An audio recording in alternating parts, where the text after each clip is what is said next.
I was mopping the marble floor of the Langford Grand Hotel when an old guest tipped me $800 and asked my name. My name is Cassidy Hayes. I'm 28, and my life runs on bleach keycards and overtime sheets. By night, I clock in at this four-star hotel in Boise, turning over suites, scrubbing sinks, folding towels into perfect swans. The lobby was quiet after the final checkout, just the low hum of jazz and the squeak of my sneakers on polished stone. I was on my knees polishing the brass railing near the elevators when he stepped out of the private suite lift. Silver hair-tailored coat, the kind of quiet wealth that never needs to speak for itself. He watched me work for a full minute. No phone, no rush. Then he placed a crisp white envelope on the concierge desk right where I'd just wiped away fingerprints. Inside 8 fresh hundreds. On the flap in steady ink were the words, "Detail is everything." Name before I could answer. My coworker rolled her cart around the corner. "Cassidy, you see this?" She whispered, eyes wide. "That's more than our whole crew makes in a week." I ran to the valet circle, clutching the envelope, but the black Cadillac was already pulling away its taillights, fading into the Boise night. 3 weeks later, a sealed legal envelope arrived at the front desk. When my mom and brother flew in demanding their share, I smiled and slid the real will across the table. "Where are you watching from tonight?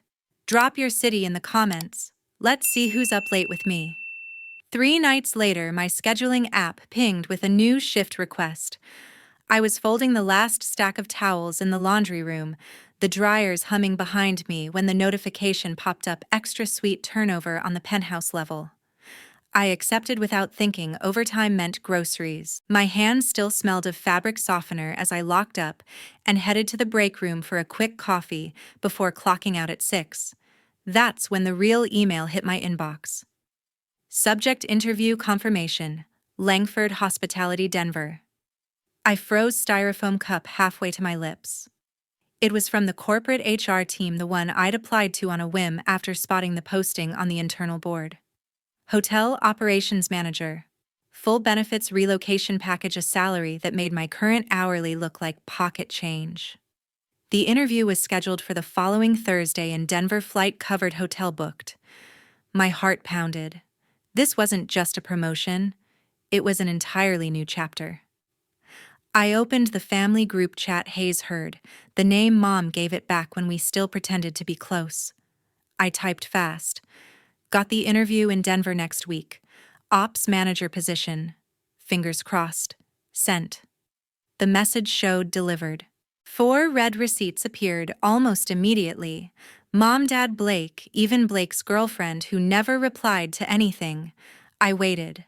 No dots, no thumbs up, no good luck, just silence. Mom broke it first with a photo: Blake grinning in our parents' backyard, arms around a massive pit bull with a spiked collar. Caption: "Look who joined the family. Brutus needs a buddy." Dad tagged me under it. "You're off Saturday, right? Could use a hand walking him. He pulls like a truck." I stared at the screen. Saturday was my only full day off before the trip, the one I'd planned to use prepping my portfolio and rehearsing answers. I started typing a reply, then deleted it. Instead, I opened my tax app. The $800 from that envelope.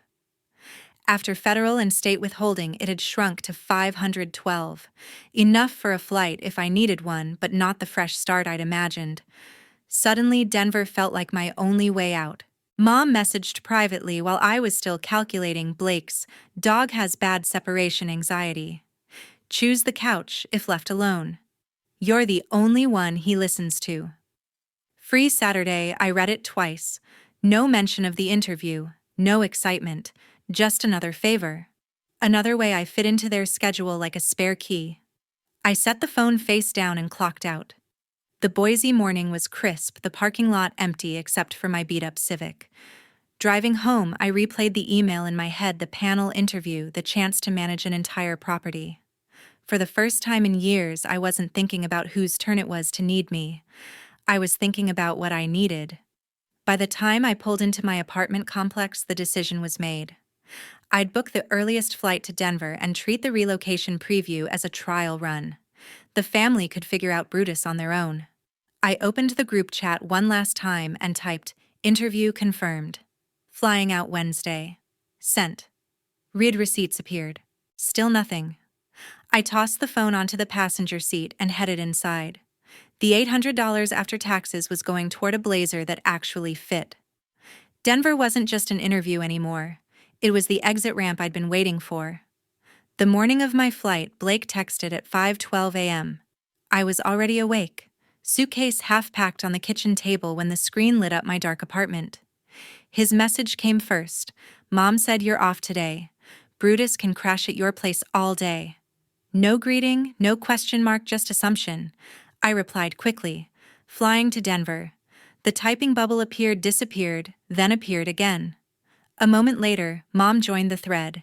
"It's one day, Cassidy. Brutus gets lonely in his crate." Blake followed with a photo of the dog sprawled on my parents' couch tongue, lolling like he'd already won. I stared at the chain of messages. My alarm had gone off at 4:30 anyway, shuttle to the airport at 5. I'd spent the night ironing my only decent blouse and printing route maps for the Langford property in Denver. Their messages ignored all of it. I pressed the power button. The screen went dark, and I finished zipping the bag. The ride to Boise Airport was silent, the driver humming along to country radio. Security moved fast. I even had time for coffee that tasted like cardboard. Boarding began at 6:15. I found my window seat, stowed my carry-on, and buckled in as the plane taxied out. No new texts. The engines roared and we lifted into a pink dawn sky. 2 hours later, wheels touched down in Denver. The air felt thinner, drier, carrying the faint scent of pine from the mountains ringing the city. I grabbed an Uber to the short-term studio I'd booked online, 3rd floor of a brick building 10 minutes from the Langford flagship hotel. The key code worked on the first try. Inside, beige carpet, fold-out couch, mini fridge humming. Good enough for 3 nights. I unpacked quickly, blouse on a hanger, laptop on the wobbly desk, and headed out. The interview was at 2, but I wanted to look at the property first. The Langford Denver rose 20 stories downtown, its glass facade reflecting the blue sky. I slipped in through the staff entrance, my Boise badge still granting access. The lobby buzzed with check-ins, bellhops pushing carts, and the scent of fresh flowers from towering arrangements. I rode the service elevator to the housekeeping floor, nodding at unfamiliar faces pushing carts. One supervisor glanced at my badge. "Boise transfer?" she asked. I smiled. "Just observing." She shrugged and kept moving. I spent an hour pacing the corridors, timing room turns, and noting bottlenecks near the laundry chutes. Guests complained about slow ice machines. Staff whispered about understocked carts. I jotted everything in a small notebook. At 1:45, I changed in a staff restroom, blouse tucked hair in a neat bun, and reported to HR on the mezzanine. The general manager, a sharp woman named Ms. Reyes, waited in a glass-walled office overlooking the plaza. She shook my hand firmly and gestured toward the chair across her desk. "Boise night shift," she said, scanning my resume. "High turnover rate, low complaints. Tell me why, operations manager." I pulled out my notebook. "Your satellite properties share supply chains, but housekeeping protocols differ by 3 minutes per room. That's 200 hours lost monthly across the chain." I sketched a quick flowchart on her whiteboard: centralized cart prep, rotating ice runs, cross-training for peak checkout hours. Standardize here, train once, save on labor without cutting quality. She leaned forward, eyes narrowing at the numbers.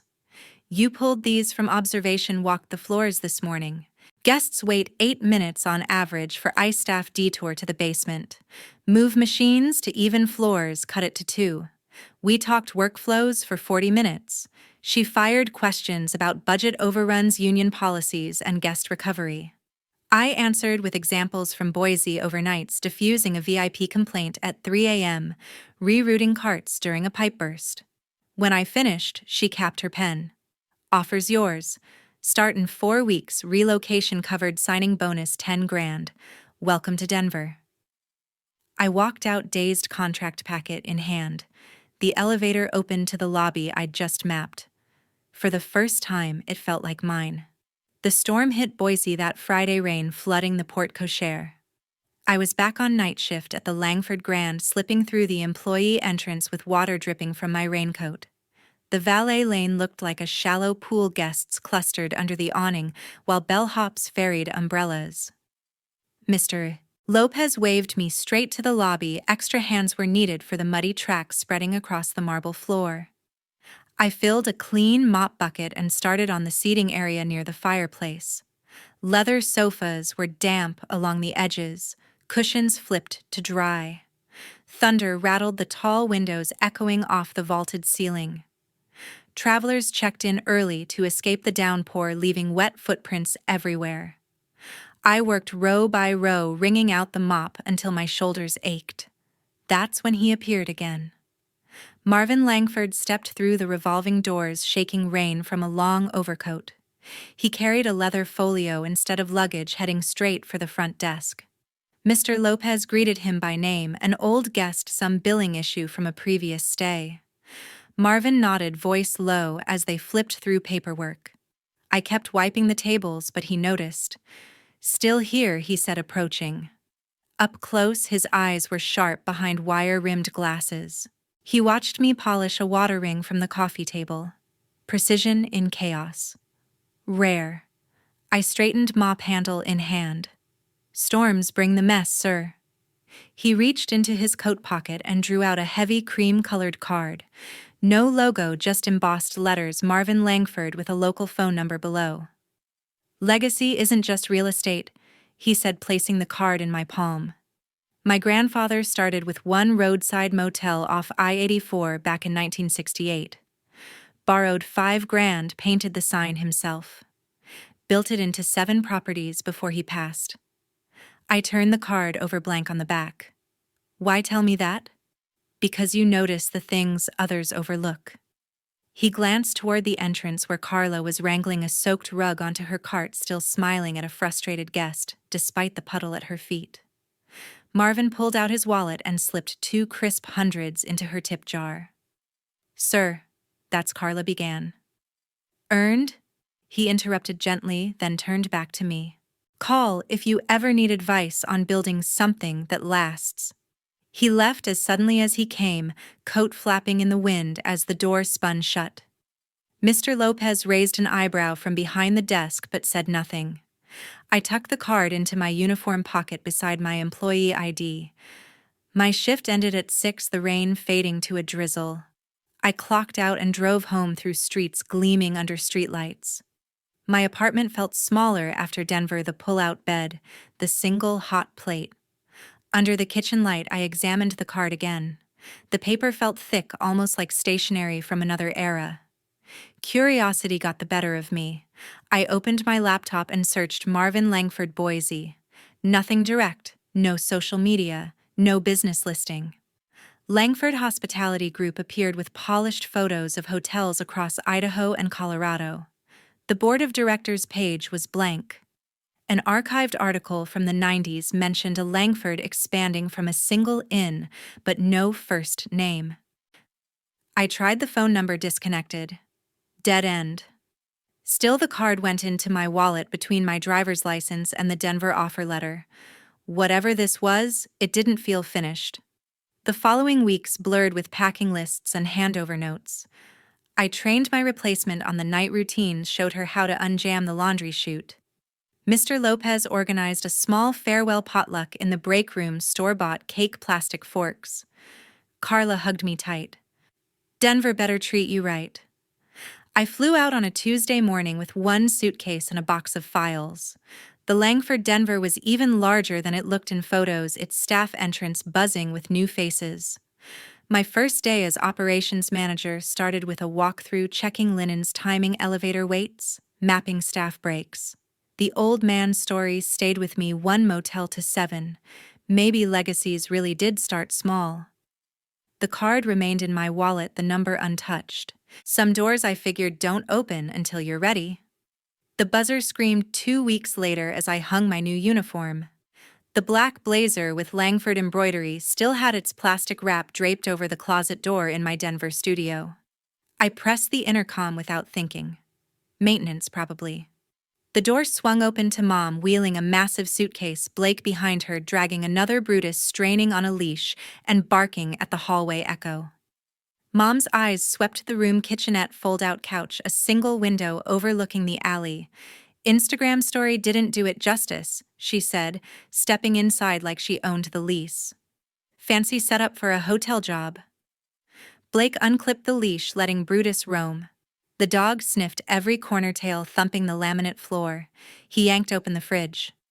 No snacks, thought ops managers lived large. I closed the door behind them, arms crossed. What are you doing here?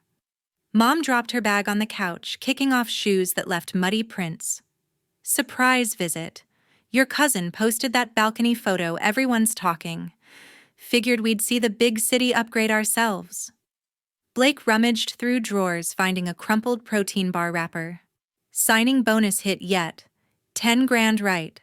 That's starter money for Brutus's vet bills. He ate a sock last month. I snatched the wrapper from his hand. I rent this place. Month to month. He flopped onto the couch, the dog jumping up beside him. Rent with Langford stock options. Come on, companies throw equity at managers. How many shares we talking? Mom unzipped her suitcase, pulling out folded clothes like she planned to stay. Your dad couldn't come work, but he said help yourself to whatever Cassidy's got. Family shares success.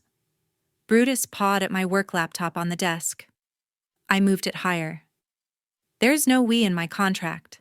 Salary's mine. Bonus covers moving costs. Blake scrolled through his phone, thumbs flying. Looked it up, Langford's private, but chains like that vest stock after a year. You're set. Loan me 5 for the dog surgery. Payback when it vests. Mom nodded, arranging her toiletries on the counter. Exactly. Blood helps blood. Remember when you lived at home rent-free? Time to return the favor. I leaned against the wall, watching them claim the space. The studio smelled like cheap perfume and dog hair. I pay every bill here. No handouts. Blake laughed, tossing a pillow toward Brutus. Handouts. This is an investment.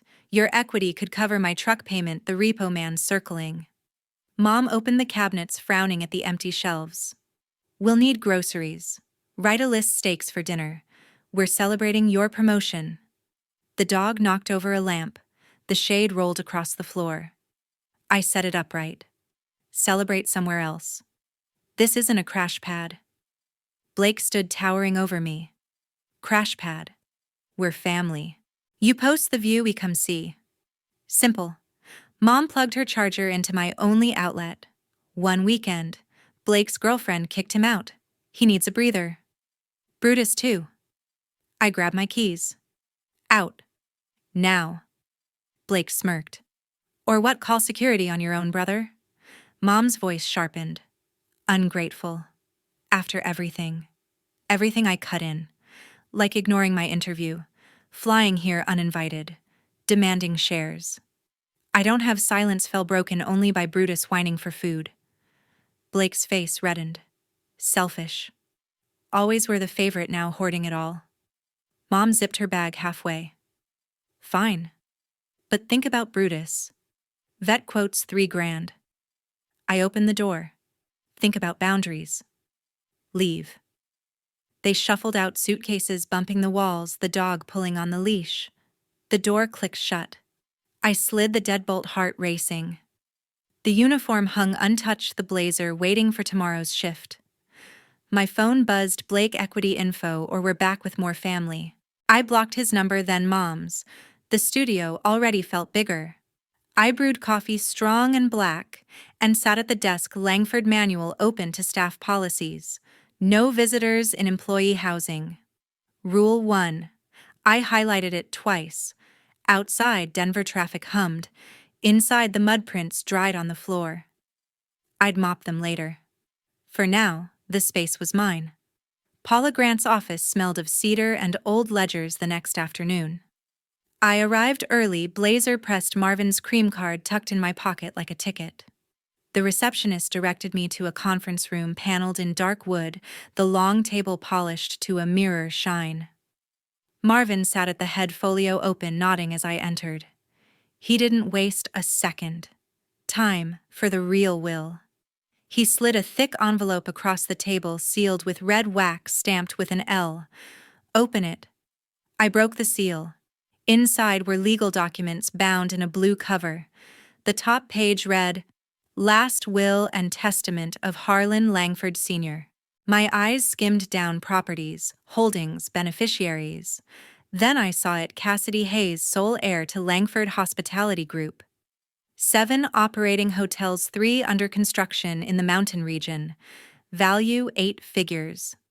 Paula entered with her briefcase, taking the seat beside Marvin. Ms. Hayes, she said crisply. Your grandfather built this empire from nothing. The will activates once specific conditions are met. Mom and Blake walked in behind her, summoned by Marvin's call that morning. Mom's eyes widened at the setting. Blake gave a low whistle. Law office. This about the shares. Paula ignored him, flipping open her copy. Condition 1: 12 consecutive months of financial independence, no support from immediate family. I nodded. Lease under my name, salary direct deposit. No transfers. She continued. Condition 2: verified refusal of financial coercion by relatives. Blake leaned forward. Coercion. We just asked for help. Paula opened a folder. Emails, texts, and in-person demands all documented. She read one aloud: Blake's message about the truck repossession. Mom shifted in her seat. Marvin's tone softened. Harlan knew the pattern. He wanted proof you could stand on your own. Mom's face drained of color. He sent emails I never... You did, Paula interrupted, sliding a stack of printouts forward. 12 years of birthday messages from Harlan Sr. forwarded to your inbox, deleted before Cassidy could read them. He reached out at 1618 every year after. I stared at the timestamps, dates matching my birthday's subjects like opportunity awaits. Mom twisted her hands. He wanted to buy your loyalty, she muttered. Turn you against us with money. Blake scoffed. So now it's all hers. Every bit of it. Paula stacked the papers neatly. Conditions satisfied. The company transfers to Cassidy upon signature. Marvin slid a pen toward me. Your grandfather's resolve, carry it. I took the pen, my hand steady. The room went silent. Mom's breath shallow, Blake's foot tapping under the table. I signed each page, initials where required. Paula notarized the final page with a firm stamp. Blake exploded. This is crap. She's cutting us out. Protecting the legacy, Paula replied. Any further claims must go through me formally in writing. Mom stood abruptly. After all we did for her, you raised a dependent, Marvin said quietly. Harlan raised an heir. I gathered the documents. Their weight felt right, like holding a key card to doors I'd never been allowed to open. Mom grabbed her purse. Blake stormed out. The door slammed behind them. Paula handed me a flash drive. Digital copies, bank details. Congratulations. Marvin rose last. Build something new, Cassidy. Not rescues. I stepped into the Denver sunlight, envelope under my arm. The city stretched wide, Langford hotels waiting for new direction. Exactly 1 year later, I sat at the head of the conference table. Paula Grant placed 2 folders before me, one thin, one thick. Marvin stood to the side, arms crossed. Mom, Dad, and Blake entered last, looking drained after months of monitored compliance. Paula opened the thinner folder. No contact agreement. Sign it and all direct communication ends. Blake's hand trembled as he picked up the pen. Lost my sales job last month. Truck's gone. House is in foreclosure, cards maxed out. Mom's gaze shifted to the thicker folder. We did everything required, therapy, budgeting. You can help us now. Dad stayed silent, eyes fixed on the table's wood grain. I slid the agreement toward them. Sign. Blake scribbled his name, then Mom, and finally Dad. Paula notarized each page with a firm stamp. The thick folder remained closed. Langford Housekeeper Scholarship, I said. Full tuition for night shift staff pursuing management degrees. First recipients begin next semester, independent, no family support needed. Blake's expression hardened. That's where the money's going, to strangers. To people who earn it, I replied. Like I did. Mom rose sharply. Selfish. After you demanded, Paula interjected. The agreement is signed. Any violation will trigger a court order. Dad finally spoke. I'm sorry, Cassidy, for letting it reach this point. I gathered my copies. The room felt smaller, the air heavy with finality. Blake muttered about lawyers, and Mom wiped tears that came too late. I stood. Boundaries aren't punishment. They're structure. Paula nodded. Marvin offered a small, approving smile. I walked out the door, locking behind me. Boundaries saved me. They can save you too. Start saying no today.